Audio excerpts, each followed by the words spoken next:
26장 1절에서부터 51절까지 인구조사를 명하시는데요. 여러분 이게 자손언약 성취섭리잖아요. 맞죠? 자손언약 성취섭리가 지금 마치고 있죠.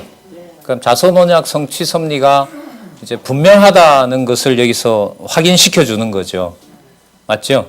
세대 교체했고 숫자는 정확하게는 1820명인데 줄어요. 그러니까 전체 지파는 주는데 레위 지파는 1000명이 늘어나요. 하여튼 뭐 그렇게 돼 있어요. 어쨌든 약속하신 대로 이루시는데 여기서 이제 하나 염두에 두실 게 12지파의 어떤 번성을 특징별로 하게 하시겠다는 약속이 앞부분에 나왔었죠. 어디에 나왔죠? 야곱이 12아들들에게 축복한 내용. 맞죠? 창세기 49장. 그래서 그 26장 옆에다가 이 부분은 저자 메모가 없어서 좀 해놓으시면 도움이 될 것 같아요. 근데 본문에 들어가면 이 저자가 인용을 해요. 예를 들면 944페이지 가면 창세기 49장 8절, 945페이지에 가면 창세기 49장 22절 이런 부분이 있잖아요. 그러면 26장 전체가 창세기 49장과 연관이 되는 거구나. 이렇게 이제 430년 전이죠. 그러니까 430년 전에 언약하신 대로 여호와께서 이루심으로 무엇을 이루셨다? 자손 언약을 완벽하게 이루셨다. 그리고 들어가기 전에 이제 분배 원칙을 얘기해주고 후계자를 세워서 후계자든 새로 태어난 백성이든 전부 뭐 하게요? 깨끗하게 만들어준 다음에 이 언약은 반드시 너네들이 지키도록, 말로는 반드시 지켜야만 된다고 하지만 여호와의 그 명령은 여호와께서 반드시 지키게 해주신다는 데 대한 확증이 되는 겁니다. 그 개념은 30장에 가서 또 설명을 해드리도록 하겠습니다. 30장까지 아마 갈 수 있을 것 같습니다. 먼저 르벤 종족 볼게요. 43,730명인데 그 숫자는 제가 일일이 다 대조하지는 않았습니다. 보시면서 뭐 늘어났는지 얼마가 줄었는지 한번, 그거는 지역적인 문제니까요. 확인하시기 바라고. 9절에 보시면요. 9절, 26장 9절. 엘리압의 아들은 느무엘과 다단과 아비람이라. 이 다단과 아비람은 회중 가운데서 부름을 받은 자러니 고라의 무리에 들어가서 모세와 아론을 거스려 여호와께 패역할 때에 땅이 그 입을 열어서 그 무리와 고라를 삼키매 그들이 죽었고 당시에 불이 250명을 삼켜 징계가 되게 하였으나, 잘 보세요. 그러나 고라의 아들들은 뭐 하지 않았다? 이게 어떻게 편애를 이렇게 해요? 누구처럼 죽여야 돼요? 다단과 아비람의 가문을 없애는 것처럼 싹 없애야죠. 근데 성경에 보면 고라의 아들들은 죽지 않았다. 제사장 지파를, 그래서 여러분들 아까 1000명 늘어났다 했잖아요. 그 1000명이 늘어났다는 게 좀 유의미하게 해석을 하면 누가 안 죽어서 연결이 된 걸까요? 요거 보면 죽어야 될 고라를 만약에 죽였으면 아마 그 숫자가 그전하고 비슷할 거예요. 근데 마땅히 죽어 마땅한 고라를 하나님께서 살려놓은 거예요. 이제 성경을 공부하다 보면요, 이런 지역적인 부분들이 재밌을 때가 있어요. 이런 거는 이제 저자가 못 찾아냈다. 여러분 그렇게 생각하지 마세요. 우울해지니까. 그거 확인해도요. 그걸 확인하면 뭐가 더 선명해져요? 광야의 시련과 교훈으로 여호와 하나님께서는 언약하신 대로 자손 언약을 이루셨다. 그게 분명해져요. 그런 거 꼼꼼하게 보셔서 예를 들면 찾아보고 연구하고 학자들 논문들 찾아보고 그래서 말리진 않습니다. 하지만 작은 것 때문에 여러분 큰 틀에서 여호와 계시라는 게 흔들리지는 않았으면 좋겠습니다. 그러나 고라의 아들들은 죽지 아니하였더라. 그 다음 시므온 나오고요. 시므온은 거기 창세기 49장 7절을 근거로 제시하고 있고요. 그 다음에 갓 자손 나오죠. 그 다음에 26장 19절에 누구 자손이 나옵니까? 유다 자손 나오죠. 유다 자손은 꽤 많아요. 다른 지파의 배는 다른 작은 지파에 비하면 배 정도가 아는데 여기 보면 76,500이죠. 큰 나라입니다, 사실.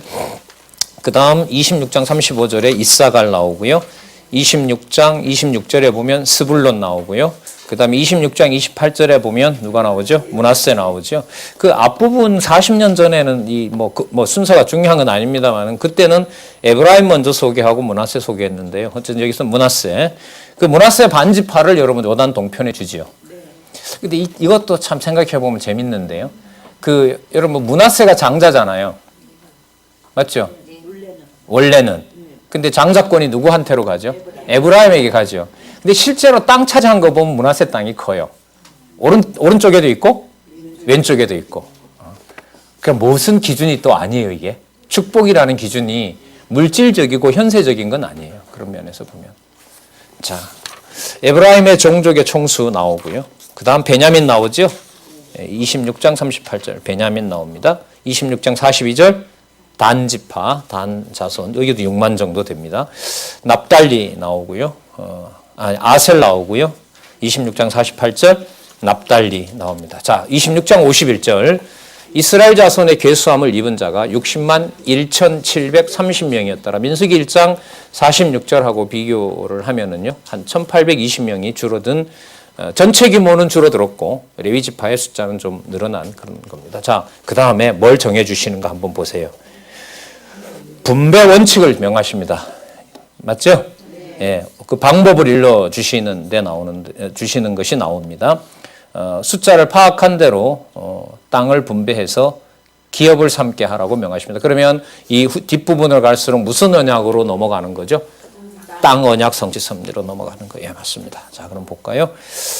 52절 여호와께서 모세에게 일러 가라사대 선명합니다. 모세에게 일러 가라사대 이 계수대로 땅을 나눠 기업을 삼게 하라. 수가 많은 자에게는 기업을 많이 줄 것이요 수가 적은 자에게는 기업을 적게 줄 것이니 그들의 계수함을 입은 수가 각기 기업을 주되 오직 그 땅을 제비 뽑아 나누고 그들이 조상 지파의 이름을 따라 얻게 할지니라. 그 다소를 물론하고 그 기업을 제비 뽑아 나눌지니라. 그 이 저자가 여기서 이제 해설한 데 보면요. 자, 제비를 뽑는데 땅이 큰 사람에게 크게 돌아갈지가 어떻게 아느냐, 제비인데. 그런 질문을 하면서 질문에 대해서 이제 해답을 제시하는데요. 밑에서부터 네 번째 줄에 보시면 그러나 이 분배 원칙은 이스라엘 자손이 수행하는 것이 아니라 누가요? 여호와께서. 그렇죠. 여호와께서 나누고 여호와께서 제비 뽑게 해서 여호와의 정하신 대로 됨으로써 누가 정하신 대로 됐다? 여호와께서 정하신 대로 됐다 이거죠. 나중에 여러분들 사도행전에 가서 가룟 유다 대신에 마띠아를 뽑을 때도 마찬가지예요. 여호와께서 정해놓으시고 성령에 감동된 자로 하여금 그 적자를 하나님께서 거기서 뽑아주신 거죠. 사도들이 투표해서 뽑았기 때문에 우리가 뽑았다라고 할 수 있어요, 없어요? 그럼 이것도 누가 뽑았다고 해야 돼요? 제비를 우리가 뽑았기 때문에 우리가 분배했지. 말이 안 되는 거죠. 예, 그렇게 정리를 하시면 돼요. 그러니까 여러분들 어떤 진리를 근거로 대라. 성경적 근거가 뭐냐? 우리 이번 주에 열립니다만은 기독교 지도자 협의회 그 회칙에 보시면 회칙에 부칙까지 몇 장 몇 절에 해당되는 성경적 근거가 3개 이상 들어가 있습니다. 적어도 3개 정도 성경적 근거를 제시하는 거죠. 여러분 성경적 근거가 거기 있다고 해서 몇 장 조항을 네가 행해라 이렇게 생각하시면 안 돼요. 성경적 근거로 기독교 지도자 협의회는 언약하고 성취하시는 여호와의 언약이 이루어지는 단체다. 따라서 머리 대신 주 예수 그리스도가 우리의 주인 되신다. 이걸 고백하고 확인하는 것이 여러분 규칙이지. 몇 항 몇 조에 뭐가 있으니까 네가 해라? 그럼 모세가 뭐라고 말하는 거 똑같아요? 여호와가 명했으니까 네가 명해라. 내 명령을 따라서. 그건 오류가 큰일이 벌어지는 거죠. 그래서 그 기지업 규칙을 만들 때 제가 한 며칠 좀 혼란스러웠어요. 빨리 규칙을 만들어야 그 규칙대로 우리도 뭘 할 거 아니냐, 명령할 거 아니냐 이런 얘기가 들리는 거예요. 그럼 똑같은데 이거 뭐가 다르지? 그럼 헌법 제정을 왜 할까? 쉽게 말하면 여러분 시내산에서 하나님께서 이스라엘 백성들에게 왜 율법 주셨어요?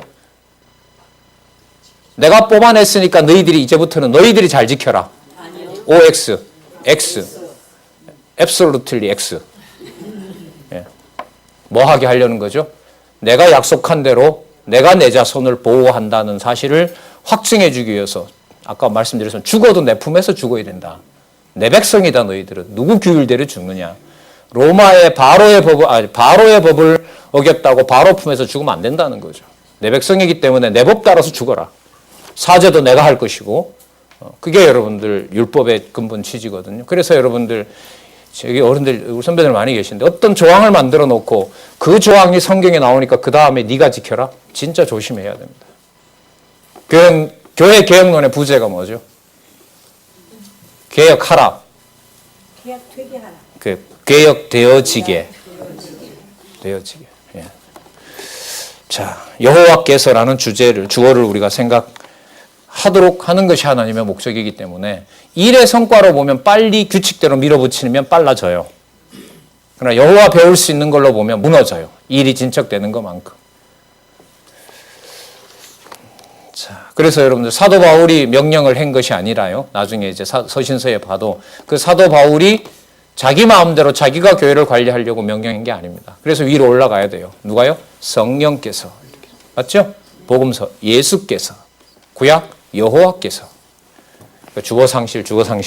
어떤 지방에 가서 어떤 분이 막 얘기를 해요. 그래서 막 안타깝기도 하고 막 좋다고 하기 위해서 그래 제가 어린이도 하지만 끼어들었죠. 여호와께서가 얘기가 더해질 때마다 사라지는데요. 제가 그랬더니까. 아니 그건 나도 알고요. 그건 나도 아는데 왜 자꾸 들으면 나는 인간이 한 걸로 들리지요. 그럼 알았어요. 그럼 다시 할게요. 여호와 하나님께서. 그렇죠. 그렇게 하셔야죠. 그렇죠. 주어가 기억나는 것도 내가 문자 본다고 기억나는 건 아니에요. 참 그런 면에서 순수하죠. 아플 정도로 순수해요. 여지가 없어도 이렇게 없나. 뭔가 좀 맡겨놓고 우리가 좋을 대로 앉아서 좀 하도록 하시면 좋은데 아니요. 금방 까먹는가 봐요. 자, 제비 뽑아서 나눌지라고 원칙을 알려줍니다. 자, 그 다음 여러분 레위 지파를 얘기합니다. 26장 57절에서 62절 레위 자손의 계수를 입은 자는 기업이 없다고 하십니다. 자, 그런데도 숫자는 좀 더 늘어납니다. 잘 아시는 대로요. 1절에 보면 게르손 자손, 고핫 자손, 그다음 무라리 자손 이렇게 되고요. 좀 순서가 58절에 보면 레위 종족들은 이러하니라. 림니 같은 경우에는 게르손에 해당되고요. 헤브론 가족은 그 고핫 자손에 해당하고요. 이게 앞에 족보에 사실 다 나오거든요. 이게 뒤에 나오네요. 말리 가족은 무라리 가족이고요. 무시 가족도 무라리에 속하고요. 거기 보면 고라 가족 나오죠. 그죠? 이게 살아 있잖아요. 자, 그런데 고핫은 그 이후에 고핫 있었죠. 두 번째 줄에 맞죠? 고핫에게 누가 낳죠? 아무람이 낳죠. 그다음 아무람의 처가 누구냐면 모세의 어머니 요게벳인데 요게벳은 또 누구냐 하면 레위의 딸이고요. 애굽에서 레위에게서 난 자가 돼요. 이게 어떻게 보면 요즘 말로 말하면 이게 근친상간의 성격이 강해요. 유대인들 같은 경우에는 동족에게 있어서요.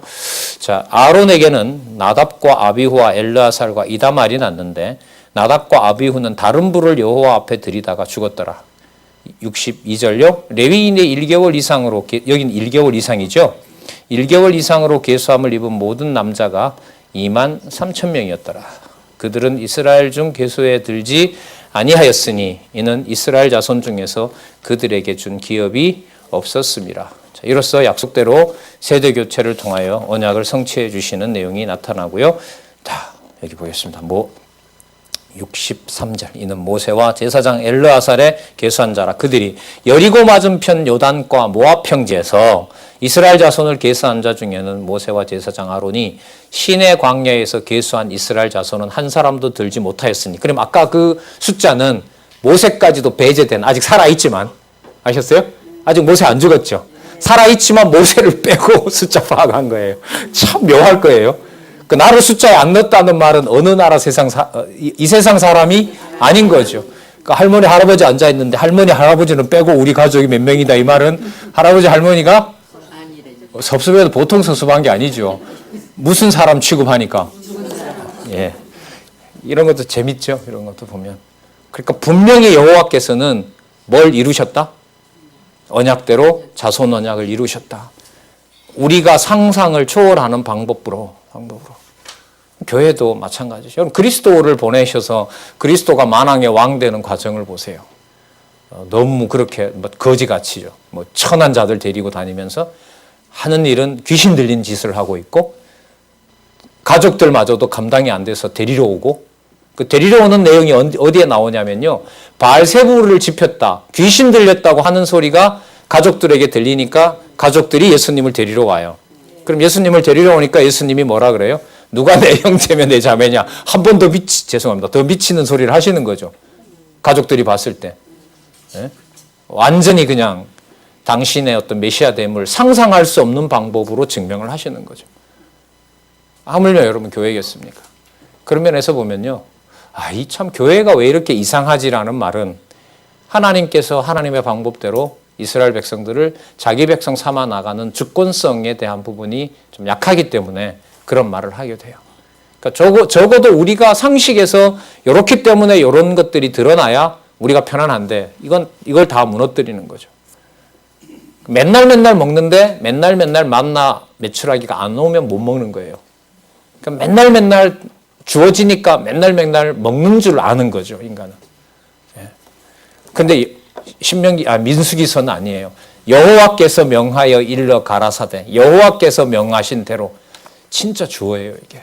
주어 상실 회복은 민수기서다. 그렇게 할 정도로 너무너무 분명하게 제시되어 있습니다. 64절 모세와 제사장 아론이 나왔네요. 65절 이는 여호와께서 그들에게 대하여 말씀하시기를 그들이 반드시 광야에서 죽으리라 하셨습니다. 이러므로 여분네 아들 갈렙과 눈의 아들 여호수아 외에는 한 사람도 남지 아니하였더라. 여기에 재밌는 일이 벌어집니다. 그 광야에서 아까 누구예요? 하나님께 저주를 받아 죽었는데 가족에 딸밖에 안 남았어요. 이 딸들에게 어떻게 분배를 해야 되느냐? 이것도 알려주세요. 자, 볼게요. 여기 말하는 므낫세 가족의 슬로브앗의 딸입니다. 보니까 5명이네요. 5 딸들이 와서 물어요. 3절에 우리 아버지가 광야에서 죽었으나 여호와를 거스려 모인 고라의 무리에 들지 아니하였고 자기 죄에 죽었고 아들이 없나이다. 아버지 반역에도 가담하지 않았는데 아들이 없습니다. 자, 그래서 4절 어찌하여 아들이 없다고 우리 아버지의 이름이 그 가족 중에서 삭제되리이까 우리 아버지 형제 중에서 우리에게 기업을 주소서 하매 모세가 그 사연을 여호와께 가져갑니다. 여호와께서 모세에게 일러 가라사대 슬로보와 딸들의 말이 옳다. 너는 반드시 그들의 아비의 형제 중에서 그들에게 기업을 주어 얻게 하되 그 아비의 기업으로 그들에게 돌릴지니라. 너는 자 원칙이 나옵니다. 이스라엘 자손에게 고하여 이르기를 사람이 죽고 아들이 없거든 그 기업을 그 딸에게 돌릴 것이요. 9절 딸도 없거든 그 기업을 그 형제에게 줄 것이요. 형제도 없거든 그 기업을 그 아비의 아버지의 형제에게 줄 것이다. 11절 그 아비의 형제도 없거든 그 기업을 가장 가까운 친척에게 주어 얻게 할지라. 여러분 이거 누구 기억나시죠 이제? 누구요? 보아스 맞습니다. 룻기 4장 9절에 일어나는 보아스 사건입니다. 자, 할지니라 하고 나 여호와가 너 모세에게 명한 대로 이스라엘 자손에게 판결의 율례가 되게 할지니라. 자, 300년 후에 이제 이루어지게 되는 거죠.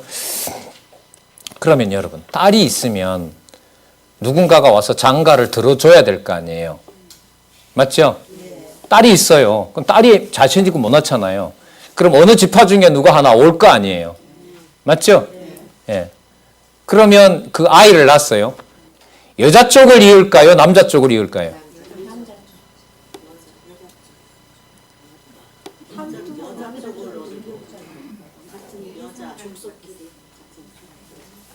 딸이 있어요. 아버지는 12지파 어느 한 지파예요. 예를 들면 루벤 지파, 아니 여기 이제 므낫세 지파를 합시다. 자, 유다 지파를 얻어서 유다 지파 남자가 와서 아들을 낳았어요. 므낫세 지파일까요? 유다 지파일까요? 그러니까 자, 나오미의 며느리 누구였어요? 룻이 왔죠. 룻이 왔죠. 보아스가 와서 낳았죠. 그 자식이 누구 자식일까요?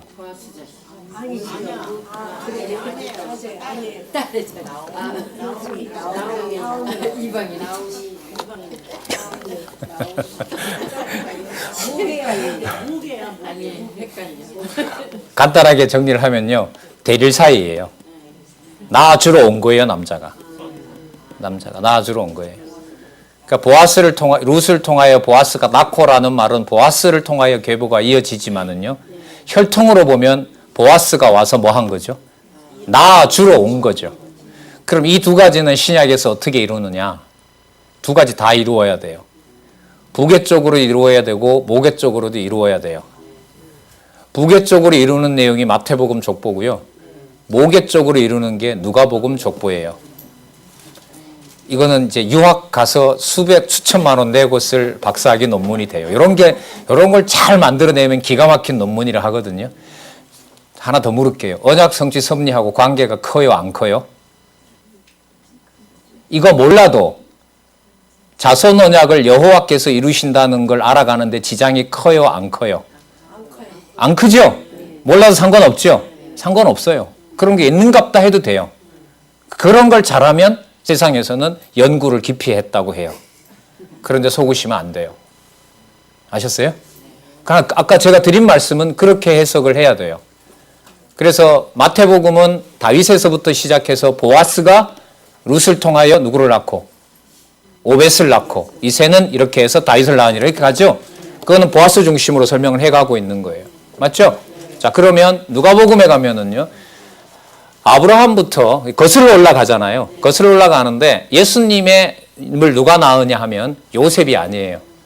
요셉이 마리아 집에 가서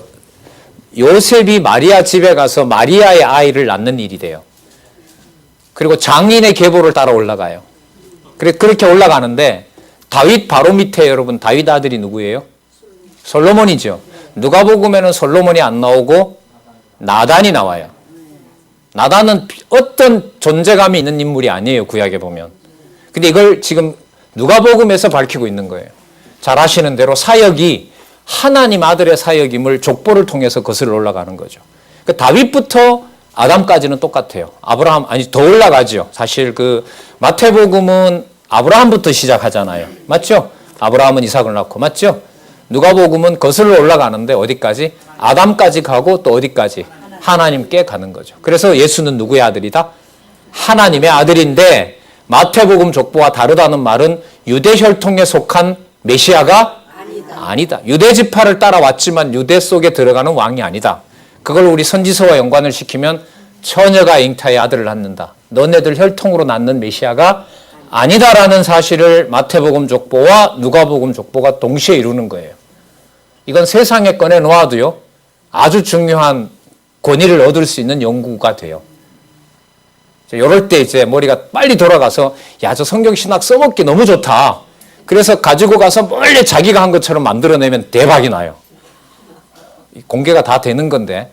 아니 실제로 이렇게 이용하는 사람들이 많아요. 이 서울에 오니까 이 껍데기만 빼고 내용은 하고 바깥에도 자기 이름 해가지고 지금 출판사에서 한 몇 권 확보하고 있어요. 성경적 기독교. 그 교재로 끝내주거든요. 교리신학 교재나 여러분 교재 중에 성경관, 신관, 세계관 얼마나 좋아. 역사관, 인간관 너무너무 잘 돼 있거든요. 그걸 여기 가까운 데 있는 사람이 가지고 가서 책 끝장만 바꾸고 자기 이름을 넣고 출판해서 성도들한테 그걸 팔고 가르치고 있어요. 넘겼는데요. 그 다음에 넉넉하신 진리의 말씀사는 더 이상 행동을 안 취하더라고요. 많아요. 많습니다. 진짜 많아요. 여기 대전부터 시작해서요. 누가 하시는 일일까요? 그래도 전해지면 돼요? 네. 야, 진짜 넓으시네. 난 저자 같으면 전 그렇게 안 해요. 저는 어디 뭐예요? 흥신소예요? 어디 알아보라 그래서 제가 치지. 진짜. 자. 예수님도 그러죠? 반대하지 마라. 반대하지 않는 자가 반대하는 자가 아니면 복음과 관계 있는 자다. 사도 바울은 내가 들어옴으로 해서 더 복음이 흥왕하게 된다. 이렇게 해든 저렇게 전해지든. 자, 여러분 유의미한 얘기도 있었습니다. 지금 여기 보면 이제 딸에게 가는 유업. 그럼 딸에게 간 유업으로 보면 이게 나중에 신약에 성취된 걸로 보면 복음에서는 딸이다 남자도 중요하진 않지만 메시아의 성취를 이루어 나가는 과정에 바로 슬로보아스의 계보 방식도 그리스도를 통하여 어떻게 한다? 이루어 주신다. 자, 그걸 좀 더 말씀을 드립니다. 자, 룻을 통해서 이루어진 것은 여기 성경적 근거도 나오고요. 그 다음 27장 12절에서부터 23절에 보면 모세 후계자를 누가 세우실까요? 자, 맞아요. 27장 12절 여호와께서 모세에게 이르시되 너는 이 아바림 산에 올라가서 내가 이스라엘 자손에게 준 땅을 바라보라. 가지도 못할 거 왜 보여줘요? 애 달구는 건가요? 가지도 못할 땅을 왜 보여줄까요? 모세를 화나게 하려고? 아니죠. 여호와 하나님이 약속하신 대로 이루셨다는 사실을 알려주려고. 그리고 저 땅 간다는 확인을 해주시려고. 본 후에는 내 형 아론의 돌아간 것 같이 너도 조상에게로 돌아가리니 이는 신광야에서 회중이 분쟁할 때 너희가 내 명을 거역하고 그 물가에서 나의 거룩함을 그들의 목전에 나타내지 아니하였습니다. 여러분 이게 모세의 개인 범죄보다가는요. 첫 출애굽한 세대들이 여호와의 거룩함을 통해서 내 백성을 만들어 나가겠다는 것을 1세대들을 하나님께서 다 죽이는 거죠. 어디에 때가 묻은? 애굽에 때가 묻은 것을 다 뭐 하는 거죠? 정결케 하는 방법이에요. 이게 단지 죽었다가 아니에요. 그럼 좋은 거죠. 바로의 자손으로 범죄하다가 죽느니 뭐예요? 성결 의식을 치르고 광야에서 뭐 애굽의 때를 벗고 영혼은 하나님께 가는 게 100번 더 낫죠. 그런 관점에서 보면 이제 이런 문제들도 여호와 계시 중심으로 볼 수 있어요. 그러니까 그 나의 거룩함으로 못 들어가니까 나의 거룩하게 속하려면 그 육신을 내가 없애고 내 영혼은 내가 받겠다 이런 거예요. 누가 천국 갔냐 지옥 갔냐 그거는 소모전이에요. 하나님이 어떻게 했는지 모르죠. 그 사이에. 누구에게 그리스도가 속한지 안 속했는지 판정할 필요도 없고 별로 관심도 없고요. 계시 목적이 그게 아니니까. 이 물은 신광야 가데스의 무리바의 물이니라. 모세가 여호와께 여짜와 가로되 여호와 모든 육체의 생명의 하나님이시여 원컨대 한 사람을 이 회중에서 세워서 그로 그들 앞에 출입하며 그들을 인도하여 출입하게 하사 여호와의 회중으로 목자 없는 양과 같이 되지 않게 하소서. 나중에 예수님 요한복음 17장에 가면 그러죠. 아버지여 이들을 목자 없는 양같이 버려주시면 안 됩니다. 제가 가더라도 보혜사 성령을 통하여 꼭 이들을 지켜주시기를 바랍니다. 모세의 기도 당연히 그리스도가 드릴 기도죠. 그러니까 다윗을 비롯해서 구약의 모든 선지자들이 드렸던 기도를 그리스도가 한 몸에 다 이루셔야 돼요. 자, 3년 동안 그 기도를 다 확인하고 이루셔야 되니 그리스도가 밤에 일정이 없다고 잘 수가 있겠어요? 새벽까지 그리스도가 뭘 기도하셨을까요? 구약에 있는 약속 확인했죠. 예? 그리고 뭐가 바짝바짝 다가와요? 처절하게 찢겨야 될 자기 몸을 모를까요? 그리스도가? 자는 게 이상하죠. 하지만 욥처럼 맞지만 그는 불평하지? 절대로 불평하지 않습니다. 확인하고 아버지 뜻, 확인하고 아버지의 뜻. 한 번밖에 안 나오지만 매일 밤마다 뭘 확인하는 걸까요? 모세의 글과 시편과 선지자의 모든 것이 누구를 통하여? 자신을 통하여 이루어지실 것에 대한 확증을 해주시는 거죠. 그래서 좀 궁금했어요. 저는 매일 밤마다 가서 뭘 하지? 쉬시지 않고. 근데 쉴 수가 없는 거죠. 구약의 선지자들이 마음 편하게 쉰 사람이 있어요? 없어요? 없어요. 아벨부터 시작해서 하나님한테 인정받고 돌에 맞아 죽는 일부터 시작해서 신약에 나오잖아요. 스가리아의 피까지. 제단 앞에서 맞아 죽어요. 한 번도 편할 날이 없어요. 예수님 오시면서 좀 숨어서 하시지. 대놓고 유대인의 법을 어기잖아요. 그리고 내가 주인이다라고 하고 질타해버리고 자기 마음대로 자기 뜻을 전한 선지자는 한 사람도 없어요. 특히 이사야부터 말라기까지는 더 하죠. 이사야는 여러분들 이스라엘 역사에서는 뭐 이렇게 톱으로 이렇게 죽었다는 그런 것도 이제 거의 뭐 이스라엘 역사는 그렇게 얘기를 하고 있는데요. 자, 어쨌든 이 27장 15절에서 17절 지도자를 구하는 내용을 봅니다. 그러면 모세에게 여호와께서 여호수아를 세우도록 하십니다. 8절 주어 여호와께서 모세에게 이르시되 너의 아들 여호수아는 신에 감동된 자니 너는 데려다가 그에게 안수하고 그를 제사장 엘르아살과 온 회중 앞에 세우고 그들의 목전에서 그에게 위탁하여 내 존귀를 그에게 돌려 이스라엘 자손의 온 회중으로 그에게 복종하게 하라. 그는 제사장 엘르아살 앞에 설 것이요 엘르아살은 그를 위하여 우림의 판결법 이거 나오죠? 저기 거기에 보면 그 레위기에 보면 우림과 둠빔 나오는데 우림의 판결법은 뭐냐면 가한 것과 가하지 않은 것, 가불을 결정하는 판결법입니다. 이건 누가 갖는 거예요? 재판장이 갖는 거죠. 그러니까 모세 다음에 누가 여호수아가 뭐가 됐다? 후계자가 됐고 재판할 수 있는 권한을 가졌다는 것을 우림의 판결법으로 여호와 앞에 물을 것이요 그와 온 이스라엘 자손 곧 온 회중은 엘르아살의 말을 쫓아 나가며 들어올 것이니라. 자, 엘르아살은 그를 위하여 여호수아를 위하여 다시 설명드립니다. 여호수아를 위하여 우림 판결법을 가지고 여호와 앞에 물어요. 여호수아가 맞습니까? 아닙니까? 맞다. 그러면 율법대로 여호수아를 세우게 된 거죠.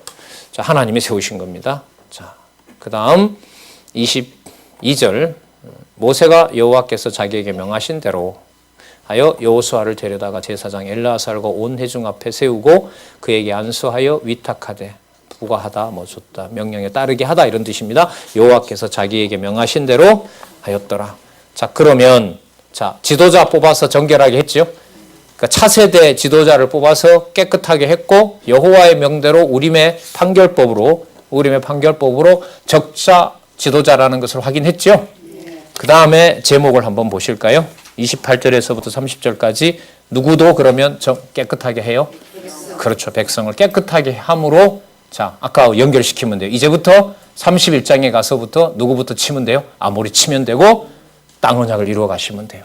그럼 목적이 땅 언약을 주는 것이 아니라 누가 하신다는 것을 백성들에게 깨닫게 하는 거죠. 그렇습니다. 이걸 꼭 잊으시면 안 돼요. 이게 구조가 그렇게 되어 있어요. 사건의 연결성을 가지고 자손 땅 통치만 하면 제가 볼 때는 이 내용의 반을 빼도 돼요. 앞에 나온 사건, 그 다음 사건 이렇게 연결시키면 예를 들면 뭐부터 빼면 되는 줄 아세요? 출애굽기 19장부터 일단 레위기를 다 빼도 돼요. 아니면 민수기 30장까지 빼도 돼요. 왜요? 출애굽기 18장에서 홍해를 건너서 시내산 앞에 왔다는 말은 무슨 언약이 이루었다는 거예요? 아니, 땅 언약이 아니고 무슨 언약이? 자손 언약을 이루셨다는 거예요. 왜? 홍해도 건넜고, 그죠? 한 달 지나서 딱 나왔다는 말은 더 이상 바로가 쫓아와요? 못 쫓아와요? 못 쫓아오니까 무슨 언약을? 자손 언약을 이루신 게 돼요. 그러면 무슨 언약으로 가면 돼요? 그러면 다 빼고 민수기 31장으로 가서 첫 번째 미디안부터 치고 땅 언약 줬다 해도 돼요. 뭐 자체가 목적이 아니에요? 자손 땅 통치 자체가 목적이 아니에요. 그 상위 주제가 있잖아요. 메시아를 언약하고 메시아를 보내시는 여호와의 계시다. 이렇게 되는 거죠. 그래서 성경 공부를 우리가 강론집을 통하여 안내를 받아서 공부를 하면요. 지식적으로 몇 장 몇 절에 뭐 나오는 거 벗어나요. 벗어납니다. 그대로 이제까지 좀 따라오지 않았던 것이 좀 아쉬움이 컸던 거죠. 매우 컸던 거죠. 그러니까 본문으로 들어가면 연결을 짓고요. 연결을 짓고 난 다음에 여호와 계시로 가서 여기서 어떤 여호와께서 드러나셨는지를 확인하고 그렇게 안내를 해주면 되는 거죠. 기왕이면 밑에 후배들에게 어린 자녀들이 얘기할 때는 성경 표사하는 것보다 머릿속에 내용을 좀 가지고 이야기하듯이 상황에 맞게 그 사람 상황도 좀 봐가며 그렇게 여유 있게 하셔야 되는데 책 펴놓고 읽으라고 하면 아이들이 아직 힘드니까요. 물론 어른들한테도 마찬가지고요. 그래서 지금 저희들이 이제 외국 지도자들하고도 지금 교류가 좀 활발해지고 있고요. 뭐 중국, 인도 이렇게 있고 우리들 내에서도 그동안 공부들을 하신 것에 대해서 제가 아직 다 확정은 못했습니다만은 이 저자와한테 좀 몇 가지 질문을 드린 게 있는데요. 저희들 내에서 그야말로 이제 은사가 있는 분들에게 학술원에서 어떻게 좀 도와드릴 방법이 없나. 과거는 우리한테 와서 뽑고 우리한테 와서 검증을 받고 나가야 된다. 이게 이른바 기존 교육 방식이었잖아요.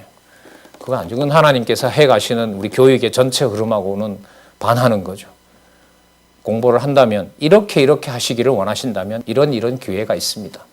한 사람이라도 오면 성경신학을 지키고자 하시면 그 방법대로 본래 취지대로 안내해드리는 거고 한 사람이라도 없으면 못하는 거고요. 예. 그렇게 교회 개혁론의 가장 중요한 핵심 골자가 무슨 개혁이죠? 교육개혁. 재정개혁도 아니고 행정개혁도 아니고 무슨 개혁부터? 그렇죠. 모든 게 다 교육개혁으로부터 시작해서 마무리도 뭘 잘하는 걸 교육을 잘하는 것으로 그렇게 마무리가 되도록 돼 있죠. 자, 보겠습니다. 백성들을 하나님께서 어떻게 정한 제사 규례를 하시는지 한번 볼게요. 자, 28장 1절에 보면 정한 때에 백성이 여호와께 드릴 제사 규례를 명하시는데 자, 조금 뽑아 볼게요. 2절에 보시면 이스라엘 자손에게 명하여 그들에게 이르라. 예물 나의 식물 되는 화제 향기로운 것은 너희가 그 정한 시기에 삼가 내게 드릴지니라. 새로 태어난 자들이죠. 이 자들은. 그죠? 네. 그들에게 이르라. 너희가 여호와께 드릴 화제 나왔죠? 끝에 보면 그 줄에 보면 흠 없는 수양을 매일 둘씩 무슨 제? 상번제는 여러분 아침 저녁으로 드려야 되는 거예요. 아침 저녁으로 매일 드려야 되는 거죠. 그 다음 6절에 보시면 5절에 보시면 자 상번제 드리는데요. 어린 양도 드려야 되고 자 곡식과 관련된 가루도 가져와야 되고 5절에 보면 거기에다가 기름도 섞어야 돼요. 아셨어요? 그래서 뭐가 되냐면 소제가 돼요. 그러니까 소제는 곡식 가지고 드리는 거예요. 자, 그 다음에 보시면 소제 나왔어요. 아까 화제 나왔죠? 3절에 화제, 짐승 가지고 5절에 소제, 그 다음에 6절에 이는 신의 산에서 정한 상번제 매일 드리는 거요. 여호와께 드리는 향기로 화제, 불에 태워야 되는 거고요. 그 다음 보세요. 무슨 제사 나오죠? 7절에 전제, 전제는 여러분들 포도주나 독주 붓는 거. 그러니까 요즘 말하면 무슨 거기서 나오는 열매로 뭐 독주를 만들었는지 증류수 가지고 만들었는지는 모르지만 어쨌든 독주가 있습니다. 그 전제는 주로 포도주겠죠. 어린 양 하나에 흰 4분제를 드리되 거룩한 곳에서 여호와께 무엇의 전제? 독주의 전제를 부어 드릴 것이라 이렇게 나옵니다. 자, 전제. 사도 바울이 나중에 당신의 죽음을 앞에 놓고 뭐합니까? 관제로 드린다 그러죠. 그게 바로 피 뿌리는 것과 순교하는 것과 연관되는 거죠. 해질 때는 그 한 어린 양을 드리되 그 소제와 전제를 아침까지 여호와께 향기로운 화제로 드릴 것이니라. 자, 정리를 하면요. 짐승부터 시작해서 모든 소유물을 통하여 누구를 드린다? 누구를 기억한다? 여호와를 기억한다. 언제요? 아침, 저녁으로. 그게 상번제예요. 상번제입니다. 그러니까 만나를 아침마다 내려주고 저녁마다 메추라기를 주고 이런 것보다 더 중요한 것이 그걸 가지고 뭘 드리는 것이에요? 상번제 드리는 거죠. 그래서 여러분 예수님께서 일용할 양식을 주옵시고에 대한 근거를 찾으라고 하면 저는 28장 1절에서부터 8절을 소개하고 싶습니다. 맞죠? 네, 매일매일 필요한 양식을 주는데 양식 받아 먹는 게 목적이 아니고 누구를 기억하게 하는 거죠? 그게 무슨 제라고요? 상번제. 참 좋아요. 이 말이 번역을 어쨌든 한문으로 이렇게 했는데 맨날 번제라는 말이 여러분들이 원어 뜻이 뭐냐면 위로 올려 드린다 이런 말이에요. 그래서 어떤 책에 올림제 이렇게도 번역을 해놓았는데요. 꼭 하나님께 올려 드리는 성격이 바로 상번제입니다. 그리고 방식은 태우는 거고요. 소제와 전제, 소제는 기름에 섞는 거고요. 그 다음에 전제는 붓는 거고요. 그렇게 상번제가 매일매일 드려지도록 여호와께서 백성들을 교훈하시는 내용입니다. 그 다음 매주마다 지키는 뭐가 있어요? 매주일마다 한 주마다 지키는 거 안식일. 그래서 28장 9절에 안식일. 그러니까 매일, 매주, 그 다음에 매월. 맞죠? 28장 11절. 매월삭에는 매월 초하루에는 이렇게 드리는 겁니다. 그 제사 종류를 한 번만 확인할게요. 28장 9절에 보시면 자 수양, 흠없는 수양, 동물로 드리는 제사요. 번제, 화제요. 맞죠? 그 다음에 가루로 드리는 소제죠. 붓는 제사, 전제죠. 그 다음에 10절에 보면 이는 매안식일에 번제라. 또 뭐라 그러죠? 상번제와 그 전제 외인이라. 그러니까 상번제는 상번제대로 드리고 이 말에 의하면 뭐는 뭐대로 안식일 제사는 안식일 제사로 드려야 되는 거죠. 그날이 아까 막 겹치는 거예요. 예를 들면 그날이 6월절에다가 6월절 7일을 지키는 지체에다가 개인적으로 범죄한 속건제에다가 그럼 하루 종일 뭐 하다가 제사장. 근데 그거 안 지내면 죽죠. 명을 어기는 게 되잖아요. 그런데 여러분 이런 죄가 이렇게 일러줬는데도요. 가나안 땅에 들어가서 여호와께서는 잘 안 지켜지도록 해요. 증거. 사사기 300년. 그게 무슨 뜻이냐면 하나님을 잘 섬겼기 때문에 왕에 대한 통치 언약을 받은 것이 절대로 아니에요. 절대로 아니에요. 그래서 나중에 선지서에 가면 하나님께서 뭐라 하냐면 출애굽할 때부터 지금까지 날 섬긴 적이 없었다. 하나님께서 그렇게 정죄를 해버려도 맞아요. 그럼 이제 반발심이 생기겠죠. 기왕 인도했으면 섬기도록 하지. 법까지 줬는데 우리를 왜 못 섬기게끔 하느냐. 예? 그리고 또 어느 정도 하진 않았느냐. 그 말라기에 가면. 우리가 언제 여호와 거 떼먹였습니까? 있는 거 형식대로 다 드리진 않았습니까? 그러니까 여호와는 또 다른 대답을 놓죠. 나는 뭘 원하고 뭘 원치 않는다? 나는 자비를 원하지 제사는 원치 않는다. 더 이상 냄새 맡는 것도 지겹다. 그래서 구약의 끝장을 내시는 거죠. 그럼 누가 와서 하시려고 하는데 그게 가능합니까? 그러면 세상에? 내가 가서 한다. 내 방식대로 자녀 만들고 내 방식대로 메시아를 세울 것이며 이미 나는 에스겔에 보면 내 나라 정해놓았고 바로 그 백성 중에 예루살렘에도 있지만 땅끝에도 있다. 내가 다 모아드릴 것이다. 그 사실에 유대인은 나중 후자로 나중에 들어오게 되어 있고 이방인들이 여호와 부르는 것을 시기하고 질투하는 거죠. 얼마나 죽이고 싶겠어요. 여러분들의 아버지의 존함을 함부로 부르면서 자식인 나보다가 우리 부모를 더 좋아해요. 기뻐요? 기분 더럽게 나빠요? 그렇죠? 예. 그게 더럽게 나쁘다면 유대인들의 심경을 헤아리시면 돼요. 철저하게 저렇게 버리는 이유가 뭐예요? 별 볼 일 없는 이방인인 저희들에게 이 감당할 수 없는 이 성경을 주신 거예요.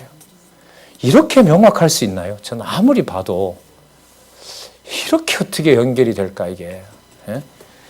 자, 필요할 때 까먹을 만하면 반복해주고 반복해서 지루할 만하면 천상으로 올라가고 어느 정도 나태해질면 하면 정신이 번쩍 나는 무참한 일 속에 수만 명 죽여버리고 시기적절할 대로 하나님의 방법대로 언약하신 것을 이루어 나가시는 하나님의 속성을 우리는 주권성이라 그럽니다.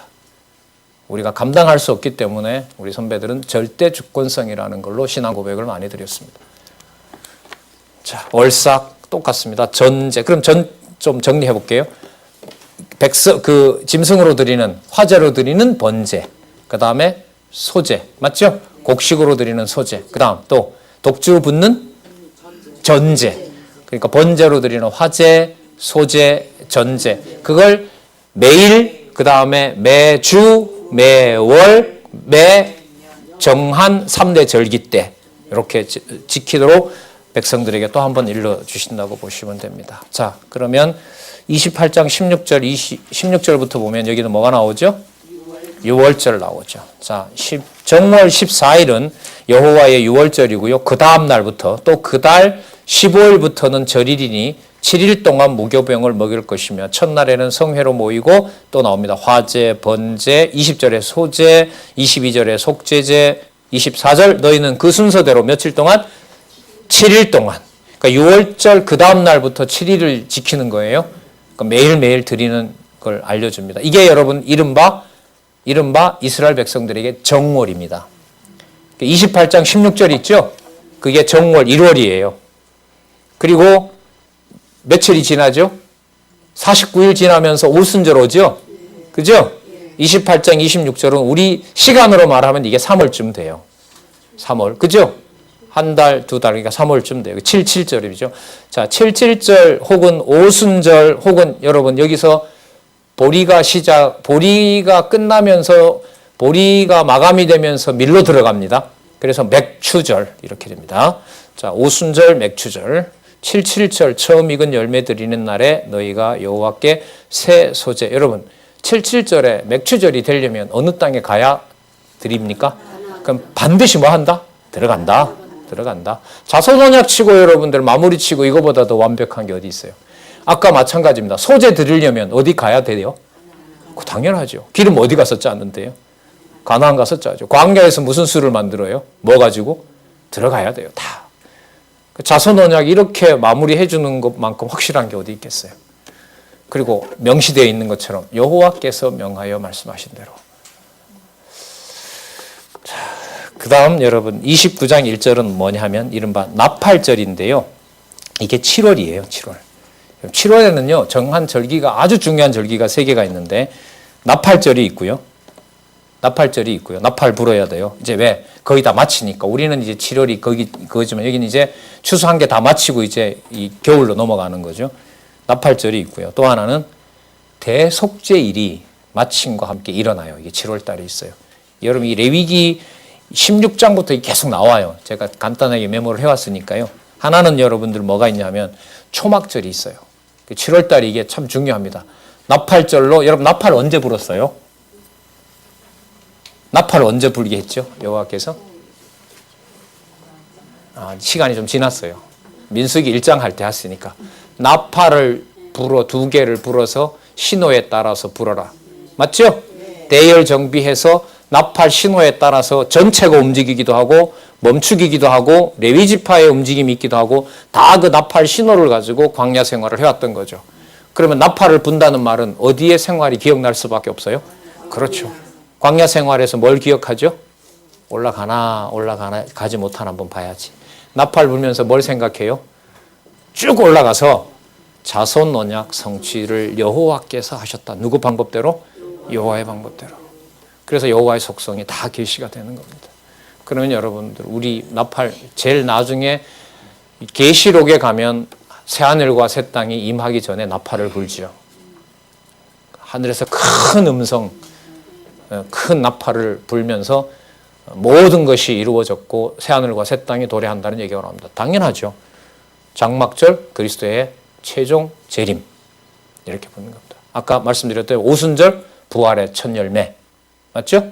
6월절 그리스도의 죽으심, 부활하심, 초림에서 부활하심, 재림에 오실 것. 이게 3대 절기 속에 명확하게 박혀 있는 겁니다. 그리고 그 내용 속에 여러분들 보셨죠? 그날 아무것도 안 해요. 하나님이 정한 규례대로 해야 돼요. 그 말은 결국 뭘까요? 그날이 우리 좋은 날이 아니라 온전히 누구만 기억하고 섬기는 날일까요? 그렇죠. 그날을 우리가 여러분 매일 양식으로 복음으로 매일매일 듣는 거죠. 그래서 그 강론이 이루어지는 걸 보면요. 사도행전에 예를 들면 그 고린도 교회 1년 6개월 18개월 아침부터 저녁까지 그 다음에 고린도 교회 그랬고요. 에베소 교회 와서 두란노라는 서원 아시죠? 두란노 서원에 몇 년? 2년. 로마에 가서 이태 2년. 아침부터 저녁까지. 그것도 신약도 없는데 구약에 있는 모든 사건을 드러다가 누구로 증거해줘? 하나님의 나라 예수가 그리스도임을 증거하니라. 그래서 인위적으로 계산한 건 아니고요. 지금 이 우리 전체 강론 20권, 550여 페이지 20권을 어느 선까지 어떻게 안내해드리면 그분에게 가장 유익할까? 그걸 고민 안 할 수가 없죠. 이 저자로서는. 저도 이렇게 전하는 입장에서 봤을 때 무엇을 가장 유익하게 어디에다가 이렇게 역점을 두고 안내를 해드릴까? 그 고민을 안 할 수가 없는 거죠. 뭐의 성취니까요. 6월절과 77절과 나팔절의 모든 성취로 모든 자기 백성에 대한 당신의 언약을 확증해주는 행사이기 때문에 그게 그림자도 그렇게 엄격하게 지켜졌는데 그거 생각하면요. 자, 그래서 여러분 이 아까 77절은 뭐 여러 명칭이 많아요. 7번이기 때문에 77이고요. 마지막 끝나는 날에 맞추어서 보면 오순절이 되고요. 맥주절이 되고요. 그 다음에 세절기 아까 7월에 있었던 자, 그럼 볼까요? 29장 7절에 보면 7월 10일에 제사가 있습니다. 맞죠? 7월 10일에 29장 7절 읽어볼게요. 7월 10일에는 너희가 성회로 모일 것이요. 뭐 잘 보세요 여기. 마음을 뭐하고? 괴롭게 하고 아무 노동도 하지 말 것이라. 마음을 어떻게 이렇게 한다는 말은 어떻게 보면 여러분 희낙락하지 않는 거죠. 즐거운 걸 더 이상 즐거움으로 보지 않는 거죠. 여러분 왜 그럴까요? 여러분 내가 여기에 있다고 생각한다면 살아있다고 생각한다면 누가 죽어서 여기 있는 거예요? 아니 이스라엘 백성으로 보면 이스라엘 백성들이 지금 이게 다음 세대에 태어났잖아요. 자기네들이 태어나서 누가 그대로 머물렀다면 자기네들은 이 땅에 못 들어와요. 부모가 살아있었다면 자기네들은 못 들어오죠. 그럼 자기네들이 여기 들어왔다는 것은 부모와 할아버지, 할머니, 어머니, 아버지가 뭐 했다는 거예요? 다 죽었다는 거예요. 누가 다 죽였어요? 맞아요? 그럼 그게 즐거운 날일까요? 슬픈 날일까요? 쉽게 말하면 제삿날이죠. 기념과 추모의 의미로 보면 마치 출애굽할 때 뭘 다 죽이고 출애굽의 장자, 동물까지 다 죽이고 이스라엘 백성을 자기 백성 삼은 엄청난 일을 사역하셨던 것처럼 광야 생활을 통해서는 다 죽인 거죠. 다 죽이고 약속대로 이뤘다. 그럼 약속 성취라는 건 기쁜 거지만 지나간 과거의 기억으로 보면 그거는 먹고 웃고 떠들 일은 아닌 거죠. 뭐 할 수밖에 없어요? 마음을 괴롭게 할 수밖에 없는 거죠. 괴롭게 하세요, 여호와께서. 이렇게 해서. 자, 그리스도가 다 이루십니다. 처음 진짜 인간적으로 얼마나 괴로웠겠어요, 실제로. 예? 마지막 밤 그 기도 장면이 나오잖아요. 뭐와 뭐가? 저기 피가 터진 건지 물이 쏟아지는 건지 모른다고 하잖아요. 누가가 그렇게 기록해 놨잖아요. 예. 자, 모든 게 여러분 그리스도에 대한 예표 너무너무 분명합니다. 자, 좀 다른 얘기 하다가 우리 29장, 30장까지 좀 가고 싶었는데요. 우리 식사하시고요. 29장 12절, 아까 그거는 7월 10일은 아까 무슨 제사냐면 여러분 대속죄일 아셨어요? 예, 29장 7절은 대속죄일이고 그 다음에 29장 12절은 이제 초막절인데요. 그거는 식사하시고 우리 29장 12절부터 또 우리 되는 데까지 살펴보도록 그렇게 하겠습니다.